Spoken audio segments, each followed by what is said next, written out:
எல்லாருக்கும் வணக்கம். இன்னைக்கு தக்காளி சட்னி எப்படி செய்யறதுன்னு பார்க்க போறோம். அதுக்கு முன்னாடி சேனலை மறக்காம சப்ஸ்கிரைப் பண்ணி சப்போர்ட் பண்ணுறேங்க. வீடியோ பிடிச்சிருந்தா லைக் பண்ணுங்க. ரோட்டு கடை ஸ்டைலில் எப்படி செய்யறதுன்னு பார்க்க போறோம். இது ரொம்ப ஈஸி. இதுக்கு தேவையான இன்க்ரீடியன்ட் இதெல்லாம் தான். இப்போ வாங்க எப்படி செய்யறதுன்னு பார்ப்போம்.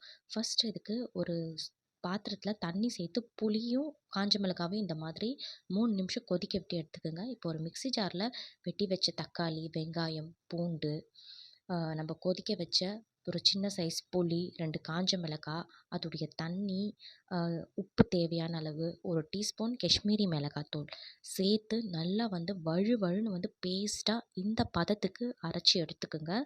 இப்போ ஒரு பாத்திரத்தில் ஒரு 3 டேபிள் ஸ்பூன் எண்ணெய் சேர்த்து 1 டீஸ்பூன் கடுகு உளுத்தம் பருப்பு, 1 டீஸ்பூன் சீரகம், கொஞ்சமாக கருவேப்பிலை சேர்த்து நல்லா இது மாதிரி பொரிய விட்டுக்குங்க.